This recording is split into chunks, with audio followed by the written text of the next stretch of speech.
Hello everyone, welcome to my YouTube channel study TV. ये है हमारी वीडियो नंबर 41 जिसके अंदर आज हम बात करेंगे एलिमेंट्स ऑफ डायरेक्टिंग का लास्ट एलिमेंट जिसका नाम है कम्युनिकेशन। कम्युनिकेशन को पूरी तरीके से पढ़ते ही हमारा जो चैप्टर है डायरेक्टिंग वो पूरी तरीके से कंप्लीट हो गया। स्टार्ट करते हैं कम्युनिकेशन। कम्युनिकेशन बहुत ही सिंपल टर्म है, हम सभी लोगों ने इस कम्युनिकेशन का वर्ड बहुत पहले से सुन रखा है और बहुत दिनों से हम इसको यूज कर रहे हैं और आज भी हम इसको यूज करते हैं।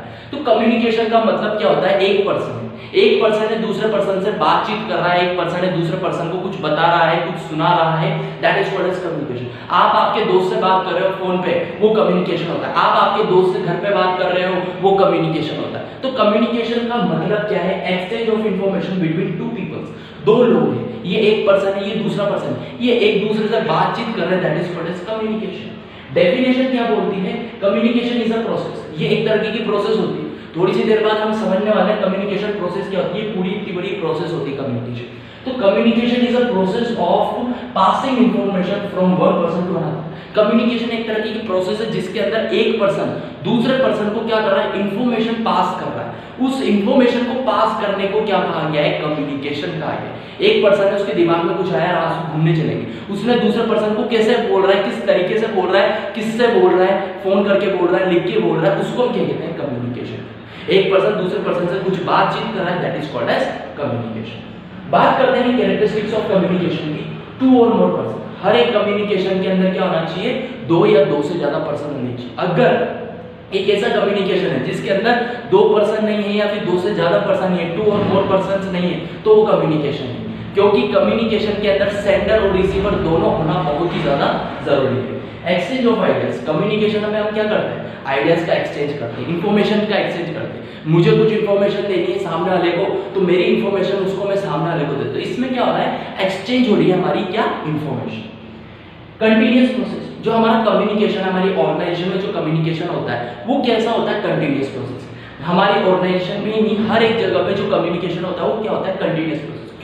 क्यों उसको कंटिन्यूअस प्रोसेस बोला गया है? जैसे कि सपोज करो एक ऑर्गेनाइजेशन में एक मैनेजर है, ठीक है, वो मैनेजर क्या कर रहा है? कम्युनिकेट कर रहा है उसके एम्प्लॉइज से। तो एक दिन उसने कम्युनिकेट कर लिया, तो उसके बाद ऐसा नहीं होगा कि वो 10 साल तक उससे कम्युनिकेट नहीं कर, 10 साल तक उससे बात नहीं कर, ऐसा नहीं होगा। वो डेली बेस पे उससे मिलता है, डेली बेस पे उसको इंस्ट्रक्ट करता है, डेली बेस पे उसको ऑर्डर देता है, डेली बेस पे उसको मोटिवेट करता है। तो इसको क्या कहते हैं हम? कम्युनिकेशन।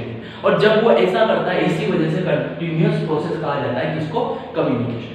कम्युनिकेशन को क्या कह सकते हैं? डायरेक्ट भी कर सकते हैं और इनडायरेक्ट भी कर सकते हैं। मेरे सामने ये एक एम्प्लॉय है जो मेरे सामने खड़ा है, उससे मैं क्या कर रहा हूं? बात कर रहा हूं। मैं मैनेजर हूं और मेरे सामने एक एम्प्लॉय खड़ा है, मैं उससे बात कर रहा हूं, that is called as direct communication, face to face communication. उसको हम क्या कहते हैं? डायरेक्ट। इनडायरेक्ट कम्युनिकेशन का मतलब यहाँ पे बोला गया है कि मैं यहाँ पर खड़ा हूँ और मेरा जो एम्प्लॉय है वो मेरे से 3 बिल्डिंग दूर खड़ा हुआ है। 3 बिल्डिंग दूर खड़ा हुआ है तो मैं उससे फेस टू फेस कम्युनिकेशन नहीं कर सकता, तो मैं क्या करूंगा? फोन करूँ। तो फोन करके जब मैं उससे बात कर रहा हूँ उसको हम क्या कहते हैं? Indirect communication. फिफ्थ है हमारी characteristics, use of words as well as symbol. आप कम्युनिकेशन प्रोसेस के अंदर क्या कर सकते हैं?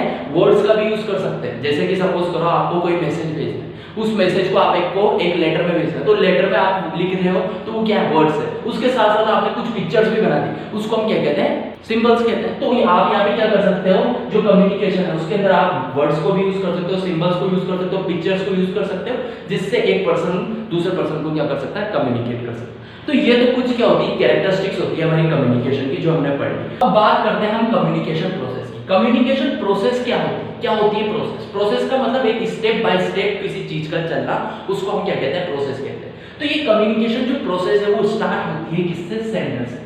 सेंडर का मतलब एक वो पर्सन जो कि अपनी इंफॉर्मेशन दूसरे को बताना चाहता है, दूसरे को देना चाहता है, उस पर्सन को क्या कहा जाता है? सेंडर। तो सेंडर क्या कर रहा है? अपने दिमाग में कुछ थॉट है, मैसेज है, उसको देना चाहता है दूसरे पर्सन को, उसको हम क्या कहते हैं? सेंडर कहते हैं।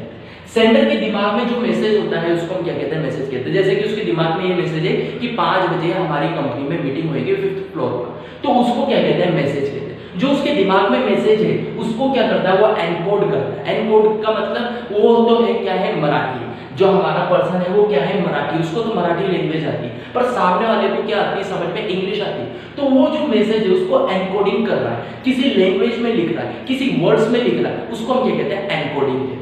एनकोडिंग उसने कर ली, उसने दिमाग में समझ लिया कि भैया मेरे को जो ये इन्फॉर्मेशन है ये देनी है किसको, एक रिसीवर को देनी जो इंग्लिश में समझता है, तो मैंने एनकोडिंग कर। अब एनकोडिंग के बाद आता है मीडिया। मीडिया क्या होता है, एक तरीके का फोन, एक तरीके का फैक्स, एक तरीके का लेटर, इसको हम क्या कहते हैं मीडिया, जिससे जो हमारा कम्युनिकेशन है वो होएगा दूसरे पर्सन से।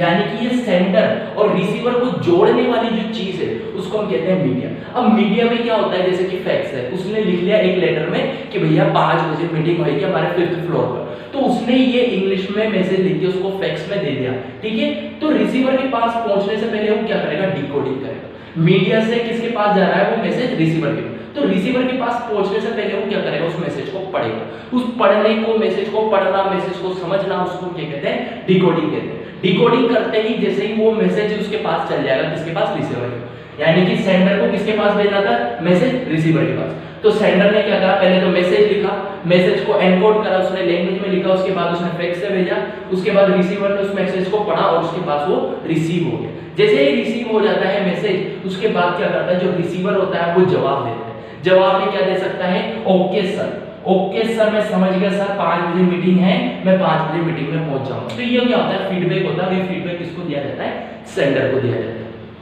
इसको हम क्या कहते हैं, कम्युनिकेशन प्रोसेस। कभी कभी ये जो कम्युनिकेशन प्रोसेस है इसके अंदर कुछ बैरियर्स आ जाते हैं, कुछ प्रॉब्लम्स आ जाती है, जिसको हम क्या कहते हैं, नॉइस कहते हैं। नॉइस का मतलब क्या है, जैसे कि सपोज करो ये पर्सन है सेंडर, इसने क्या कर रहा था, ये एक मैसेज लिख के दे रहा था किसमें, इंग्लिश में, कि 5 बजे हमारी कंपनी में मीटिंग है 5th फ्लोर पर इसको क्या आती थी, मराठी आती थी, तो इसने इंग्लिश में अच्छी तरीके से उसको ट्रांसलेट नहीं कर पाया, और जब वो इंग्लिश में अच्छी तरीके से ट्रांसलेट नहीं कर पाया जिसकी वजह से नॉइज होगी और सामने वाला जो पर्सन है वो समझ नहीं पाया। यार 5 बजे मीटिंग है, 5 बजे मीटिंग है 5th फ्लोर पर, ये उसको लिखना था। अब 5 बजे मीटिंग है 6th फ्लोर पर, ऐसा उसने लिख दिया या फिर उसने ऐसा समझ लिया, तो उसको क्या कहते हैं, हम नॉइस कहते हैं, जो कि क्या होता है, हमारे मैसेज को लिखने में कुछ प्रॉब्लम आ जाती है। या फिर कह सकते हैं हम फोन पे कोई मैसेज दे रहे हैं तो हमारा नेटवर्क खराब हो गया, नेटवर्क खराब हो गया तो आवाज कट गई, और आवाज कटते ही उसको पूरी तरीके से मैसेज नहीं पहुंची। या फिर हम लेटर दे रहे हैं और वो लेटर क्या हो गया, नीचे से थोड़ा सा फट गया, एक ऐसा कोना फट गया जो उसमें इंपॉर्टेंट इंफॉर्मेशन दिख रही, तो इसको क्या कहते हैं, हम नॉइस कहते हैं, जो कि हमारे कम्युनिकेशन प्रोसेस के अंदर आ जाती है कभी कभी। तो कम्युनिकेशन प्रोसेस हमने पढ़ लिया अच्छी तरीके से, कैसे होती है कम्युनिकेशन प्रोसेस। उसके बाद चलते हैं हमारी इंपॉर्टेंस ऑफ कम्युनिकेशन। अगर हम कम्युनिकेशन कर रहे हैं हमारी ऑर्गेनाइजेशन में, तो उससे हमें क्या क्या फायदा मिलता है, क्यों जरूरी है, क्या इंपॉर्टेंस है उसकी, देखते हैं। It is the best of coordination, यानी कि हमारी जो कम्युनिकेशन होती है वो क्या करता है, हमारा कोऑर्डिनेशन मेंटेन करने में हमारी मदद करती है। कोऑर्डिनेशन का मतलब क्या होता है, सारे लोग, सारे डिपार्टमेंट साथ मिलकर वर्क कर रहे हैं। तो जो कम्युनिकेशन होती है ना, वो कोऑर्डिनेशन मेंटेन करने में कैसे मदद करती है, जब एक मैनेजर दूसरे पर्सन से बात कर रहा है, अरे ऐसे नहीं, इस तरीके से काम करो, अरे सब मिलजुल कर काम करो, तो वो क्या कर रहा है, बातचीत कर रहा है, और बातचीत में क्या कहते हैं, कम्युनिकेशन कहते हैं। तो कम्युनिकेशन से ही क्या होता है, हमारा ऑर्गेनाइजेशन के अंदर कोऑर्डिनेशन मेंटेन रहता है, इस वजह से ये एक इंपॉर्टेंस है। सेकंड है, act as a based of decision making. Decision making का मतलब क्या है, हम कंपनी के एक गोल्स सेट करने वाले हैं, हम कंपनी की कोई पॉलिसी सेट करने वाले हैं, तो वो किससे बेस्ड होती है, डिसीजन मेकिंग। 4-5 लोग बैठे हैं, साथ में मीटिंग हो रही है और उसमें एक दूसरे से क्या कर रहे हैं, वो इंफॉर्मेशन एक्सचेंज कर रहे हैं, एक दूसरे को बातचीत कर रहे हैं, उस बातचीत का एक परिणाम आता है जो कि डिसीजन मेकिंग करते हैं और एक गोल सेट करते हैं। तो डिसीजन मेकिंग कर रहे हैं, बातचीत करके कर रहे हैं, कम्युनिकेट करके कर रहे हैं, तो कम्युनिकेशन से ही क्या होती है, हमारी डिसीजन मेकिंग भी होती है। थर्ड है increase managerial efficiency. Managerial efficiency का मतलब क्या है, हर एक मैनेजर की ये रिस्पांसिबिलिटी होती है, ये ड्यूटी होती है कि वो अपने सबऑर्डिनेट से अच्छे से काम करे। अब अच्छे से काम कैसे करवाएगा, जब उसको टाइम टू टाइम गाइड करेगा, टाइम टू टाइम उसकी प्रॉब्लम्स को समझेगा, उससे सुनेगा, उसको बोलेगा, उसको ऑर्डर देगा, उसको इंस्ट्रक्ट करेगा, तो क्या आएगा, मैनेजरल एफिशिएंसी। और ये सारे काम कैसे कर रहा है, वो बातचीत करके कर रहा है, एक्सचेंज को, इन्फॉर्मेशन को कर रहा है, एक पर्सन दूसरे पर्सन से कुछ बोल के कर रहा है, तो उसको हम कहते हैं कम्युनिकेशन। तो कम्युनिकेशन से क्या होता है, मैनेजरल एफिशिएंसी क्या होती है, इंक्रीज होती है, अच्छी होती है। अच्छा कम्युनिकेशन होएगा, अच्छे लोगों के अंदर बातचीत होती रहेगी, डिपार्टमेंट्स के बीच में अच्छा कम्युनिकेशन होएगा, सेल्स डिपार्टमेंट, परचेस डिपार्टमेंट से रेगुलरली कम्युनिकेशन कर रहे हैं, तो उन दोनों के बीच में कोई कॉन्फ्लिक्ट नहीं आएगा और अच्छे से काम करते रहेंगे। फोर्थ होती है इफेक्टिव लीडरशिप। लीडरशिप का मतलब क्या होता है, कल ही हमने लीडरशिप पढ़ाया था हमारा एलिमेंट। लीडरशिप का मतलब होता है एक पर्सन है जो हमारे ही बीच में से उन लोगों को लीड कर रहा है, गाइड कर रहा है, मोटिवेट कर रहा है, बातचीत कर रहा है, उनकी प्रॉब्लम्स को सुन रहा है, समझ रहा है और उनको वापस उनकी प्रॉब्लम्स को सोल्व कर रहा है। तो उससे क्या होता है, हमारे ऑर्गेनाइजेशन अच्छी है। तो इफेक्टिव लीडरशिप भी किस पे बेस्ड होती है, कम्युनिकेशन। क्योंकि एक जो लीडर है वो अपने फॉलोअर्स से बात कर रहा है, उनको भाषण दे रहा है, उनको मैसेज दे रहा है, उनको मोटिवेट कर रहा है, तो क्या कर रहा है, अपनी इंफॉर्मेशन सामने वाले को दे रहा है, तो उसको क्या कहते हैं हम, कम्युनिकेशन कहते हैं। तो अच्छी कम्युनिकेशन से ही क्या होती है, हमारी लीडरशिप भी अच्छी होती है। अगर हमको अच्छी लीडरशिप करनी है तो हमें कम्युनिकेशन करना पड़ेगा, इसीलिए कम्युनिकेशन का एक तरीके से इंपॉर्टेंस है इफेक्टिव लीडरशिप। फिफ्थ है मोटिवेशन। मोटिवेशन का मतलब क्या है, एक पर्सन की नीड्स को आइडेंटिफाई करना, उससे बातचीत करना, उसकी नीड्स से आइडेंटिफाई करना और उसकी नीड्स को सेटिस्फाई करना ताकि वो अच्छे से वर्क करे। तो ये जो प्रोसेस है, उसकी नीड्स को आइडेंटिफाई करना, सामने वाला हमको कुछ बता रहा है तो उसमें भी क्या हो रहा है, एक्सचेंज ऑफ इंफॉर्मेशन हो रही है। अगर हमको मोटिवेट भी करना है तो भी कम्युनिकेशन बहुत जरूरी है। इसीलिए ये कुछ 5 बहुत इंपॉर्टेंट चीजें मैंने यहाँ पे लिखी है कि क्यों कम्युनिकेशन हमारी ऑर्गेनाइजेशन में होना चाहिए और क्यों कम्युनिकेशन जरूरी होता है हमारी ऑर्गेनाइजेशन। तो आज की वीडियो में बस इतना ही। नेक्स्ट वीडियो में हम पढ़ेंगे इसके आगे की चीज, फॉर्मल और इनफॉर्मल कम्युनिकेशन के बारे में। थैंक यू सो मच और इसी तरीके से मेरी वीडियोस को देखते रहिए।